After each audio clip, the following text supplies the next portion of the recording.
మొత్తం రివ్యూలు కూడా చేసుకుంటే బూత్ వైజ్ కూడా అనాలిసిస్ ఎక్కడ చూసినా కూడా ఒక పాజిటివ్ వేవ్ కూటమికి కనిపించిన విషయం మనం చూస్తాం. అయితే దీన్ని డైవర్ట్ చేస్తూ వైసీపీ నాయకులు జగన్మోహన్ రెడ్డి గారు మన 2 నెలల ముందు ఆయన పీకే టీం ఏదైతే ఐపాక్ టీం ఉందో ఐపాక్ టీమ్ తో మాట్లాడినప్పుడు ఆయన చేసిన కామెంట్స్ కానీ ప్రజలు షాక్ అవుతారని చెప్పాడు. ప్రజలు దేశం కూడా డెఫినెట్ గా మేము కూడా అంటా ఉన్నాం. ఎందుకంటే ఖచ్చితంగా షాక్ అవుతారు. ఎందుకంటే ఆ రోజు డైవర్షన్గా కూటమి వైపు రాబోతా ఉన్నాం. ప్రజలు దేశంతో పాటు జగన్మోహన్ రెడ్డి కూడా గ్యారెంటీగా షాక్ అవుతాడు. ఎందుకంటే ఆయన ఊహించిన విధంగా ఫలితాలు రాబోతా ఉన్నాయి.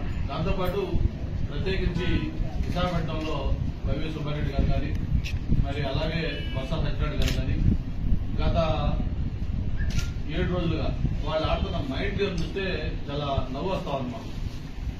జూన్ 9న విశాఖపట్నంలోనే 9 గంటల 35 నిమిషాలకు ప్రమాణ స్వీకారం, అలాగే స్టేడియం పోయి ఏర్పాటు చేయడం కోసం స్టేడియం వెళ్తా ఉంటాం, అలాగే స్టార్ హోటల్స్ చేస్తామని చెప్పడం, ఇవన్నీ కూడా ఏం చూస్తామంటే అందరూ నవ్వుకుంటా ఉన్నారు. పక్క అన్ని సర్వేలు దేశంలో ఉండే ప్రెస్టీజియస్ సంస్థలు అన్ని ఆల్ సిఫారసులు మొత్తం కూడా ఎన్నికల్లో కూటమి ఘనంగా సాధించబోతా ఉంది అని చెప్పి ఒక పక్క చెప్తా ఉంటే ఓటింగ్ సర్వే చూసిన అందరూ కూడా మాట్లాడుతూ ఉంటే వాళ్ళు ఈ విధంగా డైవర్ట్ చేయడం అనేది చాలా నవ్వులాటగా అందరూ ఫీల్ అవుతా ఉన్నారు. దాన్ని ఎవరు కూడా సీరియస్ తీసుకోలేదు.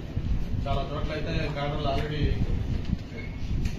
దాని మీద వాళ్ళు చేతులు ఎత్తేసేసి వాళ్ళ నాయకులు కూడా వైరల్ అయింది. ఒక ఈవీఎం మిషన్ డైరెక్ట్ గా క్యాండిడేట్ బూత్ లో వెళ్ళి ఎంత ఓపెన్ గా అతను దాన్ని ధ్వంసం చేస్తున్నాడంటే అది వాళ్ళ ఫ్రస్ట్రేషన్, వైసీపీ నాయకులు క్యాండిడేట్లకి ఆ ఫ్రస్ట్రేషన్ క్లియర్ గా కనిపిస్తా ఉంది. మరి దీని మీద ఈసీ కూడా ఖచ్చితంగా చర్యలు తీసుకుంటుంది. పోలింగ్ కూడా తాడిపత్రి కావచ్చు, పల్నాడు కావచ్చు, లేకపోతే మిగతా రాయలసీమలో కొన్ని ప్రాంతాలు కావచ్చు. చివరికి ఒక పబ్లిక్ పల్స్ ఏంటంటే మేము కూడా మన పోలింగ్ రోజు మార్నింగ్ 7 o'clock ఓటేయడం కోసం మా ఎంఈపీ బూత్ లో వెళ్ళి ఎందుకంటే మిగతా కాన్స్టిట్యూన్స్ లో వెళ్ళాలి కాబట్టి వెళ్తే పబ్లిక్ మమ్మల్ని అప్పటికే 200 మంది క్యూలో ఉన్నారు. వాళ్ళందరూ కూడా క్లాస్ మీరు వెళ్ళి ఎలాంటి సార్ మీరు వెళ్ళి అక్కడికి మళ్ళీ కాన్స్టిట్యూన్స్ వెళ్ళాలి కదా అని చెప్పని వాళ్ళు దగ్గరుండి వాళ్ళు లోపల తీసుకెళ్లి వాళ్ళు క్యూ కాకుండా మమ్మల్ని లేదు ఉంటానంటే కూడా వద్దని చెప్పి వాళ్ళు మమ్మల్ని దగ్గర లోపల తీసుకెళ్లి ఓటేయింగ్ పంపించారు. సేమ్ ఇన్సిడెంట్ తెనాల్లో ఎమ్మెల్యే నేను రిక్వెస్ట్ చేసి లోపలికి వెళ్తాను కూడా పబ్లిక్ ఒప్పుకోకుండా బలవంతం కలుతుంటే అతని మీద దాడి చేసి ఫిజికల్ గా అతను కొట్టే పరిస్థితి వచ్చిందంటే పబ్లిక్ మూడేంటో మనం అర్థం చేసుకోవచ్చు. కాబట్టి వాళ్ళు ఎన్ని మాటలు చెప్పినా కేవలం 4వ తారీఖు దాకా వాళ్ళు ఎన్ని ప్రయత్నాలు చేసినా ఎన్ని చేసినా కూడా పబ్లిక్ తీర్పు పెట్టు ఆల్రెడీ పార్టీలో నిశ్చితమై ఉంది.